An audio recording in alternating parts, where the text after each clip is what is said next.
As you may know, I really love tearing apart dissertations. Some time back, I turned my sights on this blowhard, Rashad Ritchie, or Dr. Ritchie as he likes himself to be called. I went through his educational doctorate, and pathetic doesn't quite capture the level of nausea that one experiences when they're reading his dissertation. It is truly extraordinarily poor. As far as his PhD is concerned, he doesn't have one. He bought one. The PhD that he got was given out by an institution that has no business giving out PhDs.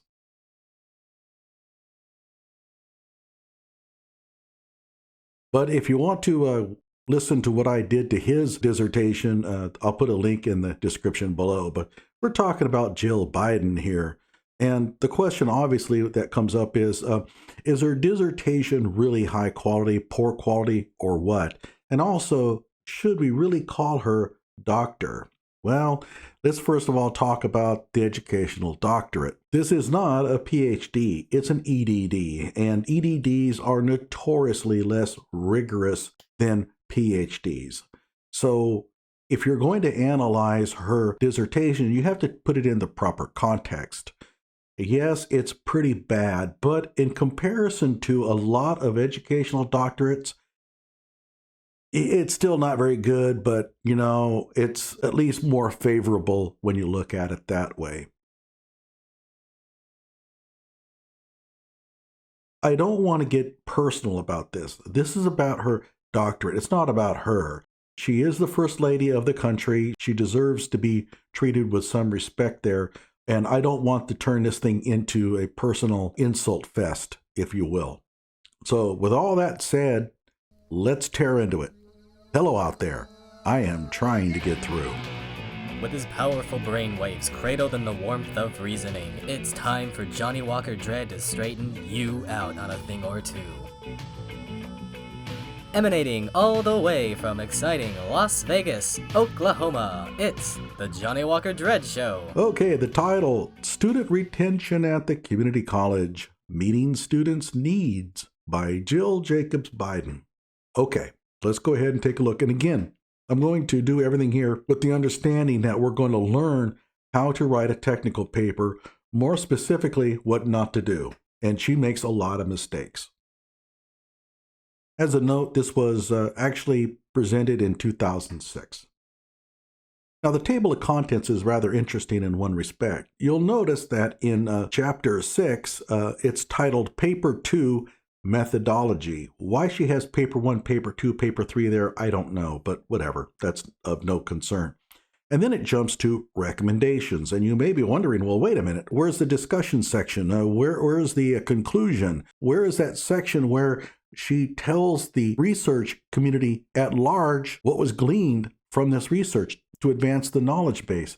Well, that does not appear in a lot of educational dissertations. In fact, this is going to be what they call an EPP. I'll describe that here in a moment. But whatever the case, what she's going to do here is identify a problem, analyze it, and then offer solutions to solve the problem. So let's go ahead and scroll down a little bit. I'll show you what I'm talking about. By the way, I highlighted questionnaire there. You'll notice it's misspelled. One thing we're not going to concentrate here on is grammar and syntax. She has a degree in English. Her grammar and syntax are acceptable, so I'm not going to hammer on that too much. But in the abstract, it states, this executive position paper, EPP, studies student retention in the community college and Delaware Technical and Community College in particular. So in other words, this is not a research project. This is not her to uncover some correlation or causation between two factors or whatever. This is strictly about identifying a problem and then offering a solution to it. And you may be wondering, well, why do they do this? In my opinion, they went to the EPP because they found that research was simply too difficult for educational doctorate students. To do real research, you have to have a pretty strong statistical background. You'll notice in this dissertation, she does not do any hypothesis testing. There's no chi-squares, there's no t-tests, there's none of that. And in fact, there really isn't any statistical analysis to speak of. And again, these are education students. They don't have the background to do real rigorous research. And so they shifted the focus away from research onto this, report.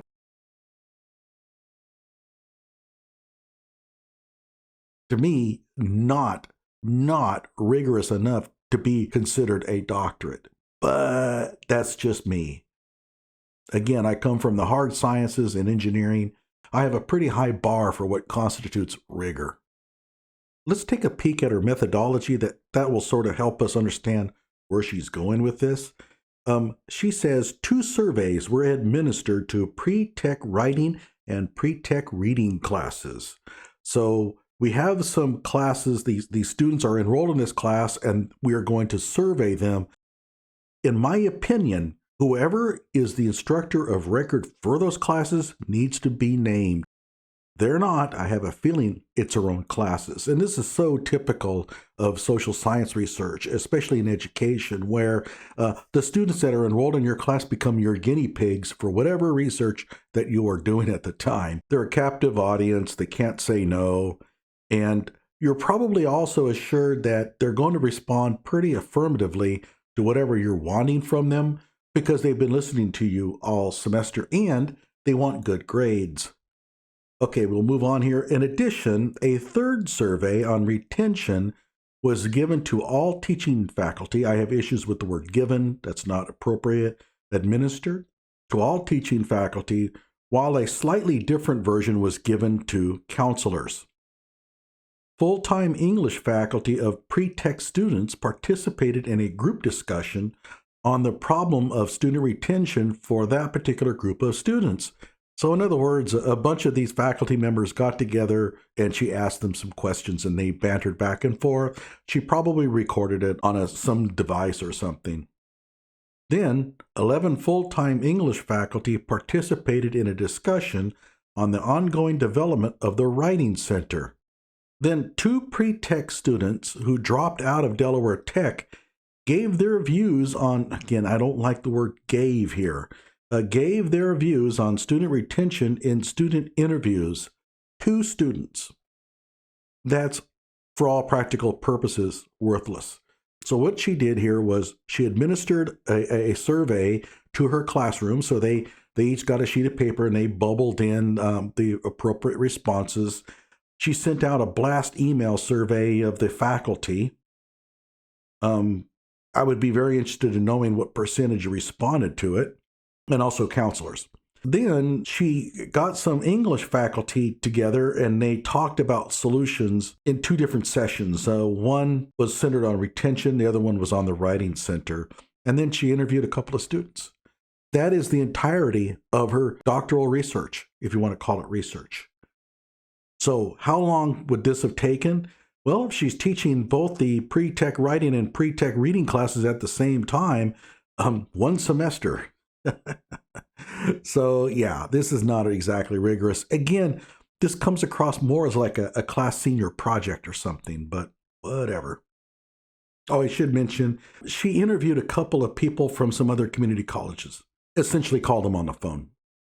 And then she says here, finally, a noted retention specialist, Dr. Vincent Tinto of Syracuse University, was interviewed by phone. Okay, so let's go ahead and read the overview. And here's my tip to you if you're writing a technical paper. Make sure that your opening paragraph makes sense.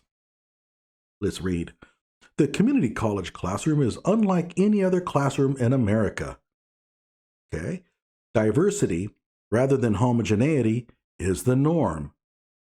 Okay, so are we saying here that there are no other diverse classrooms in this country other than found in junior colleges? I have certainly been into a lot of classrooms in K-12 and very diverse student populations. But then again, what does she mean by diversity?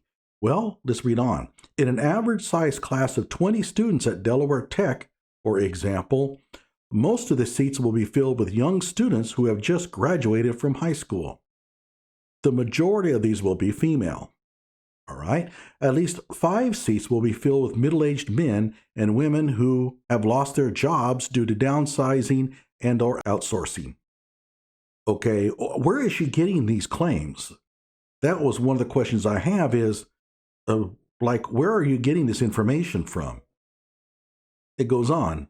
1 or 2 seats will be filled with students who have graduated from a GED program. Some seats will hold older women whose children have just entered college. Now these women are taking the opportunity to earn college degrees themselves. Okay, fine. But now it gets rather interesting. 3/4 of the class will be Caucasian. 1/4 of the class will be African American. Wait, that means there are no seats left, right? Okay, not exactly. 1 seat will hold a Latino, who I guess could be Caucasian, and the remaining seats will be filled with students of Asian descent or non-resident aliens. Well, wait a minute, what remaining seats? You already have 3/4 of the class going to Caucasians and 1/4 being African American. Okay, I don't know. At least 1/4 of the students will have children. Most of them will be single mothers. Okay, so the children of these students will be single mothers? Okay, misplaced modifier. Be very careful of this kind of thing. Yes, I know what she meant, but you don't want to go by what I meant. You have to be very clear here. And she kind of blew it there. But already I have issues here. First of all, we're going to start off by mentioning a whole bunch of statistical results with no citation whatsoever. And you don't have to do like APA or anything like that. You could just simply say, according to the college website or something. Another thing is, this might have been pulled from her own student population. If so, you have to say that. You have to notify the reader where you're getting your information. Okay, so here's tip number 2, or is it number 3? I forget. If you're going to write a technical paper, be very careful of making opinion type claims disguised as facts. So, for example, she has here, the college is committed to the advancement of teaching and technology. Says who? According to the citation, she got that from the Delaware Tech College Catalog. But the college catalog is not exactly going to be really honest about its student populations and its own successes. It's marketing material. So to cite that as factual is a real problem. So tip number 1, or tip number 2, or number 3, or whatever, be very careful about citing marketing material. If you're going to cite something like this, you would want to say, the college obviously feels very good about its success. For example, in the college catalog, it states, and then you can go ahead and quote what the college is saying about itself. And now it's clear to the reader, okay. The author is not making this claim. Somebody else is making the claim. And it's a marketing claim. It may well be true. It may not be. It also kind of depends on what you mean by commitment. How do you measure commitment? Anybody can say, well, we're committed, until you actually define it. Let's read on. The college believes in the practical value of higher education.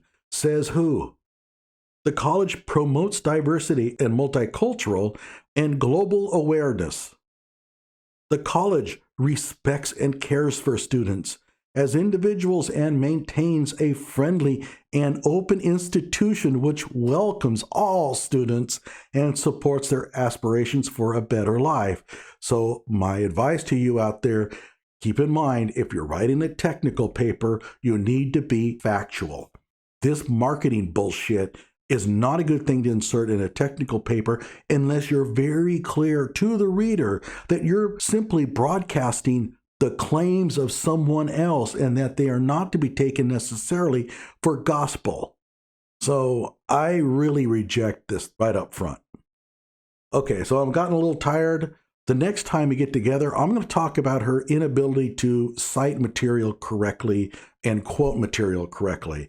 And I will say this right now, she's a literature person. She's not a technical person. She doesn't know how to write technical papers at all. Like my video, subscribe to my channel, and stay tuned for more.